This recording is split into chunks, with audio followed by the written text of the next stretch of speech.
taufik. Ada orang dikasih kesehatan tapi tidak dikasih taufik oleh Allah Subhanahu wa taala. Taufik itu kita dimudahkan untuk melakukan kebaikan kepada Allah. Dipermudah langkah kita ya, untuk melakukan kebaikan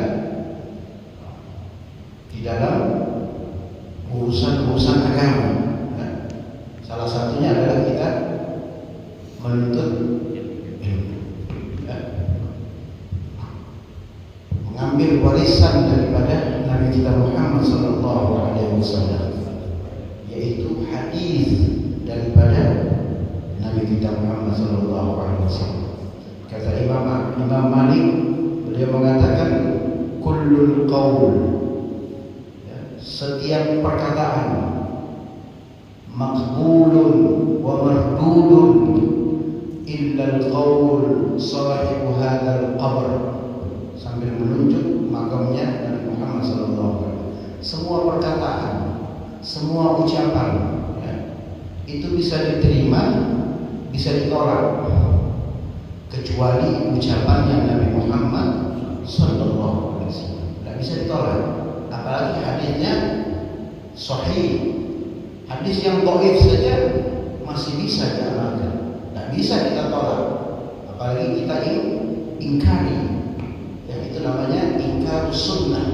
Ada itu golongan ingkarus sunnah, dia hanya mempercayai Al-Quran, tetapi hadis Nabi Muhammad SAW dia tidak percaya.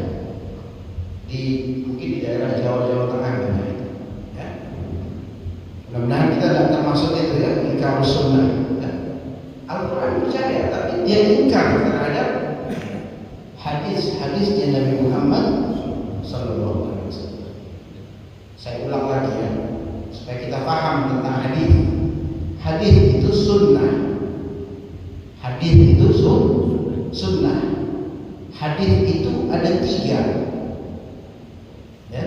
Yang pertama hadis qauliyah, perbuatan Nabi Muhammad SAW, itu disebut hadis qauliyah. Yang meriwayatkan siapa? Para sahabat yang melihat Nabi Muhammad SAW. Rasulullah minum itu bagaimana? Itu namanya hadis qauliyah. Rasulullah berbicara itu bagaimana? Yang meriwayatkan, yang berbicara bukan Nabi, ya, itu perbuatan Nabi. Tetapi Sayyidah Aisyah mengatakan kalau Rasulullah itu berbicara seperti ini, itu namanya hadis qauliyah. Ada hadis fi'liyah. Hadis qauliyah itu perkataan Nabi. Ada anjuran, ada larangan, ada perintah. Nabi memerintahkan. Kadang Nabi melakukan, kadang Nabi tidak melakukan. Ya. Ada hadis fi'liyah, perbuatan Rasul. Yang tadi saya salah ngomong ya. Ya. Sayyidah Aisyah mengatakan Nabi itu kalau berbicara seperti ini. Nah itu namanya hadis fi'liyah. Ada lagi satu namanya hadis atau sunnah takririyah. Nabi tidak melakukan, Nabi tidak pernah memerintahkan, tidak pernah menganjurkan, tetapi sahabat Nabi melakukan itu di hadapan Rasul Sallallahu Alaihi Wasallam, tapi tidak mendapat pertentangan atau tidak dilarang oleh Nabi Muhammad Sallallahu Alaihi Wasallam. Salah satu contoh ya, hadis atau sunnah takririyah, Nabi pernah melarang para sahabatnya untuk berdiri menyambut beliau kalau datang masuk ke Masjid Nabawi. Nabi bilang kalian jangan berdiri seperti orang-orang Romawi menyambut raja-rajanya. Ini sifat tawadhu'nya Nabi Muhammad sallallahu alaihi wasallam. Bukan perintah ya, tapi Nabi tawadhu. Ya, tawadhu, rendah hati. Nah, mungkin seorang Nabi punya sifat yang sombong. Kemudian suatu waktu Nabi masuk ke dalam masjid, semua sahabat duduk, tidak berani menyambut Nabi Muhammad sallallahu alaihi wasallam. Kemudian ada salah seorang sahabat yang bernama Sayyidina Hasan bin Thabit. Sayyidina Hasan bin Thabit ini penyair ulung. Ya. Kalau ada orang Quraisy, kafir Quraisy yang menghina Nabi Muhammad SAW dengan syair-syairnya, maka yang mengkonter atau yang membalas syair pujian kepada Nabi yaitu Sayyidina Hasan bin Thabit. Ketika Nabi masuk, semua sahabat utama, pembesar sahabat itu duduk, tidak berani menyambut Nabi Muhammad SAW. Kemudian Sayyidina Hasan bin Thabit ini berdiri menyambut Nabi Muhammad SAW. Lalu para sahabat yang lain melarang, wahai Hasan, engkau tidak menuruti perintahnya Nabi Muhammad SAW. Kemudian Sayyidina Hasan mengatakan apa? Lalu beliau menciptakan sebuah syair dalam bahasa Arab. Ya. Kalau kita menulis puisi biasanya lama, ya. Lama berapa hari itu kalau jadi. Tapi Sayyidina Hasan itu punya kemampuan membuat syair irtijalan, spontan, tetapi berbentuk syair, bukan bahasa biasa, ya. Syair. Apa dikatakan Sayyidina Hasan? Katanya, qiyami lil azizi fardun. Aku berdiri menyambut orang yang mulia adalah kewajiban. Wa tarkul fardu laisa lahu mustaqim. Dan aku meninggalkan kewajiban itu bukanlah suatu perkara yang benar. Artinya salah. Ya, dia menganggap berdiri menyambut Nabi. Nah, ini makanya ada tradisi mahalul qiyam. Ya, salah satu kiasnya itu diambil dari sini. Ya, ada dua pendapat. Yang satu tafa'ulan, karena ketika Nabi Muhammad lahir, semua para nabi, para rasul di langit itu yang bertingkat-tingkat itu berdiri ketika Nabi Muhammad dilahirkan di dunia. Lalu Sayyidina Hasan melanjutkan dengan wa tarkul fardu laisa lahu mustaqim. Lalu beliau mengatakan, ajabtu liman lahu aqlun wa fahimu lam yakum idza ra'a hadzal jamal. Aku heran dengan orang yang mempunyai akal dan kepahaman yang bagus, dia tidak mau berdiri ketika melihat sesuatu yang indah ini datang. Lalu melihat pujian itu, apakah Nabi melarang? Engkau jangan memuji aku, bid'ah, neraka, enggak. Dan riwayat dikatakan Nabi sakata wa tabassam. Nabi diam dan tersenyum. Itu tandanya Nabi setuju dengan pujiannya para sahabat. Ya? Jadi memuji Nabi Muhammad itu bagian daripada sunnah takriri. Ya? Baik, kita mulai saja. Itu pembukaannya. Kita sampai di dalam hadis yang ke-20. Hadis yang ke-20. An Abi Mas'ud Uqbah bin Amr wal Ansari al-Badri radhiyallahu anhu. Ini hadis diriwayatkan oleh seorang sahabat yang bernama Abi Mas'ud Uqbah bin Amr al-Ansari al-Badri. Jadi ini kalau kita lihat dari nama belakangnya ini, dia seorang Ansor, ya, sahabat Ansor. Kenapa ada tambahan al-Badri? Ya, sebagian ulama, bukan sebagian ulama, Al-Imam Bukhari dan Imam Muslim mengatakan sahabat ini dia ikut perang Badar dan syahid di dalamnya. Ya. Tetapi jumhur ulama mengatakan dia tidak pernah ikut perang Badar. Dia hanya seorang yang tinggal di kawasan tempat peperangan Badar. Ya, makanya dikasih lakop, ya, Al-Badriyu, karena dia tinggal di tempat apa? Ghazwatul Badrul Kubra, ya. Tempat peperangan Badar. Namanya Abi Mas'ud. Abi Mas'ud itu kunyahnya. Nama beliau Uqbah ibn Amr, yaitu sahabat Nabi Muhammad Muhammad sallallahu alaihi wasallam. Pendapat yang paling jumhur di sini dikatakan bahwasanya beliau tinggal di kota di tempat yang bernama Badar, makanya dijuluki Al-Badri. Tetapi Imam Bukhari mengatakan, Imam Muslim mengatakan enggak, dia bukan saja tinggal di Badar, tetapi dia ikut berperang bersama Nabi di peperangan Badar dan syahid di situ. Ya, itu sekilas tentang Uqbah. Ya,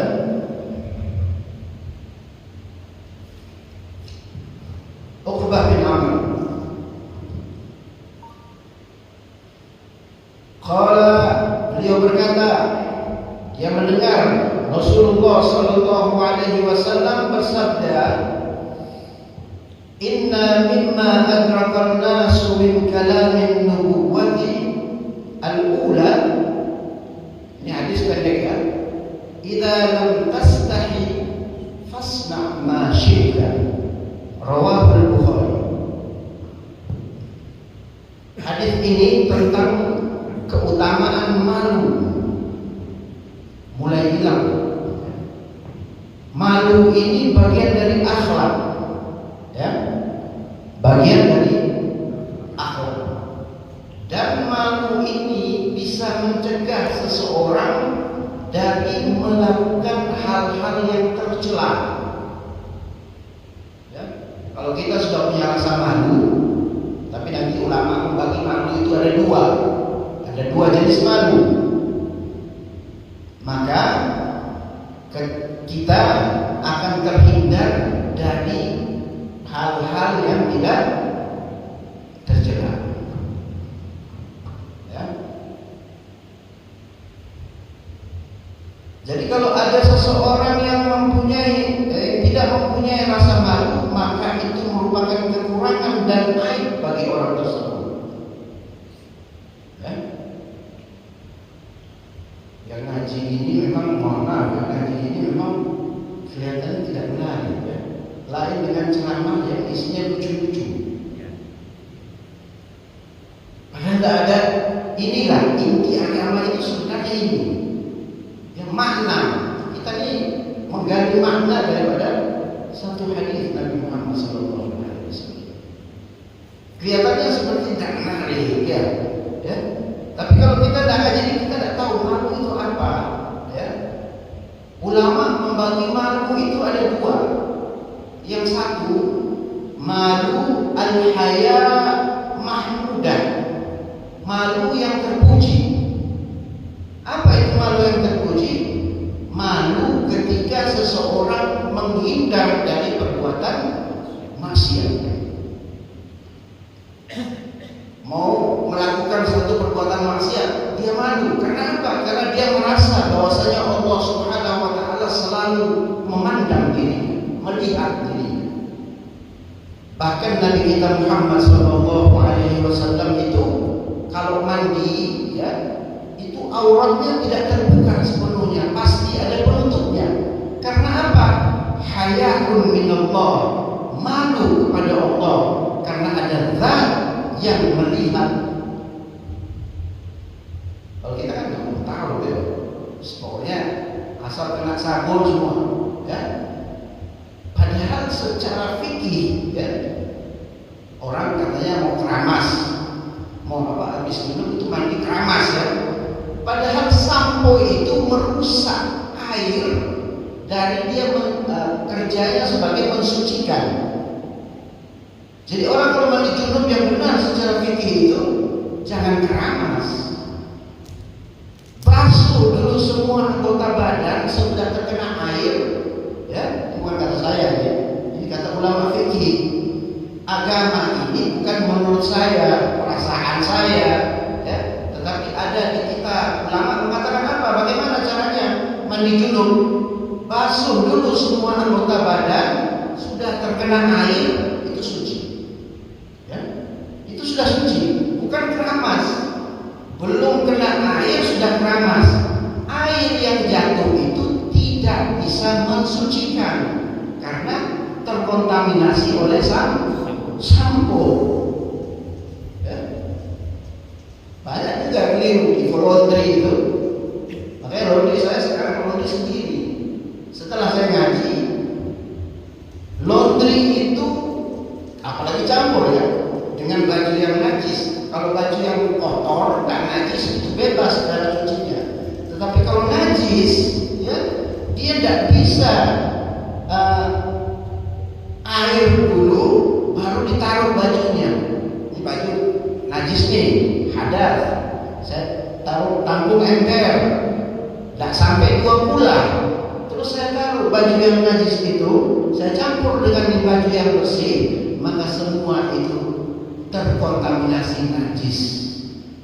Ini kalau mau ikut agama, kalau mau ikut orang Eropa ya apa silakan terserah, bebas cucinya ya. Karena itu ketentuan agama, ya. Ketentuan para imam mujtahid mutlak. Dapatnya dari mana? Dapatnya dari istinbat, dari hadis maupun Al-Quran. Kalau tidak ada dari hadis atau Al-Quran, maka beliau menciptakan yang namanya kias, analogi, ya. Itu salah kita sih. Jadi itu cara mencuci baju. Rasulullah itu kalau mandi selalu dengan penutup, tidak pernah kelihatan auratnya. Bahkan Salman Al-Farisi mengatakan, ini orang yang punya rasa malu, saya lebih baik mati, ya, kemudian dibunuh lagi, hidup, dibunuh lagi, hidup, dibunuh lagi, daripada aurat saya harus dilihat oleh manusia yang bukan haknya melihat aurat saya. Kalau kita kan kadang-kadang celana pendek, bahkan ada yang sudah jadi imam pakai celana pendek, sudah boleh, sudah jadi imam. Kalau tidak ada imam ya tidak ada masalah, tapi sudah jadi imam masih pakai celana. Ini malu, tentang malu. Kita lihat lagi bagaimana Sayyidah Fatimah radhiyallahu anha, ya, anaknya Nabi Muhammad, putri Rasulullah sallallahu alaihi wasallam. Di dalam satu riwayat dikatakan beliau ketika menjelang wafat berkata kepada Salmah binti Umais, ya, Salmah binti Umais ini masih kekerabatan lah, orang-orang sahabat Nabi, orang dekat dengan Sayyidah Fatimah. Mau meninggal, beliau mengatakan kepada Salmah binti Umais, wahai Salmah, aku khawatir nanti ketika aku meninggal, ya, ketika jenazahku ditaruh di apa itu namanya orang Jawa, keranda. Nah, keranda zaman dulu itu belum ada penutupnya, Aku malu, katanya, bentuk tubuhku dilihat oleh orang. Ini sudah meninggal, tapi masih mempunyai rasa.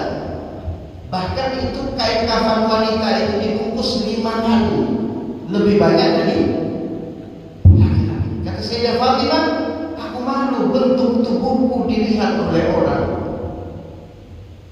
Sampai situ, ya. Ini didikannya Rasulullah SAW. Makanya ini saya sangat yakin para habaib itu, ya tidak semua, ya, kebanyakan tradisi mereka, ya, itu sangat menjaga wanita-wanita. Dari mana? Dari ajaran Nabi Muhammad SAW. Tidak ada satupun keluarga atau klan, ya, yang menjaga tradisi-tradisi seperti itu, ya. Wanitanya tidak boleh dilihat orang lain, istrinya tidak boleh dilihat orang lain, seperti Sadah Al-Ba'alamin para habaib. Ya. Saya mondok 7 tahun di pondoknya Ustaz Muhammad bin Husain bin Ali Pakut. Walaupun waktu itu saya masih balik, belum balik, artinya sudah awal-awal balik, tetapi saya lihat orang yang masuk ke dalam rumah itu hanya orang-orang mahram, orang-orang tertentu. Itu para habaib itu menjaga sampai di situ. Makanya saya yakin sekali bahwa mereka menjaga itu dari ajarannya Nabi Muhammad, ya. Turun kepada Sayyidina Ali, Sayyidina Al-Hasan wal Husain, turun kepada Imam Ali Zainal Abidin, Muhammad Al-Baqir, turun lagi kepada Imam Ja'far As-Shadiq, turun lagi kepada Imam Ali Al-Ubaidi, turun lagi kepada Imam Muhammad Al-Naqi, turun lagi kepada Imam Isa Ar-Rumi, turun lagi kepada Imam Muhammad Ahmad Al-Muhajir bin Allah, turun lagi kepada Imam Ubaidillah, Adawi, Abdullah dan seterusnya. Saya meyakini dari situ. Tidak ada, ya, tidak sembarangan para habaib. Saya berteman 30 tahun dengan Habib Thaha As-Segar. 30 tahun saya tidak pernah melihat wajah istrinya. Saya tidak pernah melihat wajah. Tak tahu saya wajah istrinya itu seperti apa. Itu karena saking menjaga, ya, menjaga. Lalu kata Sayyidah Salma binti Umais, wahai binti Rasulullah. Karena Salma binti Umais ini pernah pergi ke kota Habasyah, ya. Saya kalau bicara ini sekarang saya los, tidak mau peduli orang mau suka atau tidak suka. Kemarin saya ceramah di Kanjuruhan, ya. Itu kan banyak keluarga korban. Saya bicara tentang takdir Allah. Takdirnya Allah, takdirnya Allah adalah yang terbaik bagi kita. Ya, saya contohkan Nabi Muhammad itu 6 anaknya meninggal. Mungkin ada yang nggak setuju, ya. Mungkin ada yang, karena ada kiai sebelumnya ceramah di tentang takdir itu langsung diserang oleh keluarga korban. Jadi kalau bab agama, walaupun kita dibenci orang, saya akan katakan apa adanya, terserah. Ya. Nabi Muhammad SAW saja dikatakan oleh Allah, lasta alaihim musaitir. Engkau wahai Muhammad tidak bisa memberi paksaan kepada mereka. Akulah Allah yang akan memberi hidayah. Ya. Jadi kata Salma binti Umais, wahai binti Rasulullah, saya pernah pergi ke kota Habasyah. Di sana itu kerandanya itu ditutup seperti yang kita. Jadi ini asal mula, ya, keranda ditutup ini dari Sayyidah Fatimah Zahra. Ketika mendengar itu Sayyidah Fatimah gembira, ya, gembira, dan beliau mengatakan, alangkah gembiranya aku pada hari ini karena mulai hari ini lekuk tubuh wanita yang meninggal tidak bisa dilihat lagi oleh laki-laki. Sampai di situ malunya Sayyidah Fatimah. Ya. Ini ajaran Nabi Muhammad SAW. Istri beliau Sayyidah Aisyah radhiyallahu anha, ketika Rasulullah SAW meninggal dan dikuburkan di dalam kamarnya Nabi Muhammad, ya, Sayyidah Aisyah juga tinggal di situ. Beliau itu masuk kamar itu melepas jilbabnya, dilepas oleh Sayyidah Aisyah karena suaminya, ya, karena suaminya. Lalu setelah beberapa waktu kemudian yang meninggal Sayyidina Abu Bakar As-Siddiq, di dalam kamarnya Sayyidah Aisyah dikuburkan di sini. Beliau masuk kamar melepas hijabnya, dilepas oleh Sayyidah Aisyah. Tetapi ketika meninggal Sayyidina Umar radhiyallahu anhu, ya, itu Sayyidah Aisyah kalau masuk kamar itu selalu memakai hijab penutup. Padahal ini cuma mayat, kuburan, ya. Ditanya oleh pembantunya, kenapa engkau selalu memakai hijab penutup wajah Sayyidah Aisyah? Katanya Sayyidah Aisyah, hayaan min Umar. Aku malu kepada Umar bin Khattab. Padahal ada kuburan, ya. Tapi masih memakai hijab. Itu punya rasa malu. Apalagi kalau perempuan sudah punya rasa malu, berarti ada kemuliaan di sini. Ya. Mudah-mudahan kita semua ini bisa mencontoh teladan daripada keluarga Nabi Muhammad sallallahu alaihi wasallam. Ya. Saya sudah baca hadis tadi, hadisnya. Ya, itu penjelasannya. Ya. Penjelasan tentang sabda Nabi, inna mimma adrakan nasu min kalamin nubuwatil ula idza lam tastahi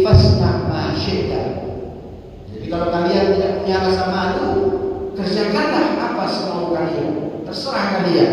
Ini bukan perintah ya, tetapi ini merupakan kalimat ancaman ya.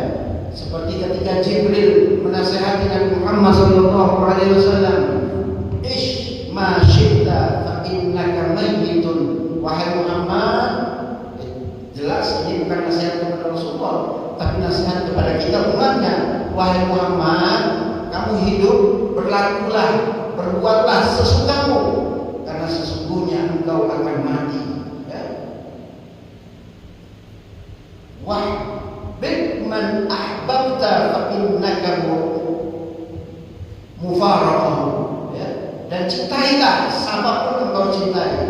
Nanti suatu saat engkau akan meninggalkan orang yang engkau cintai. Kita semua ini nanti pasti akan meninggal, akan pergi meninggalkan atau ditinggalkan. Ya. Nanti akan masuk kita ke dalam kubur ya. Sebagai jenazah, sebagai mayit ya. Jadi mudah-mudahan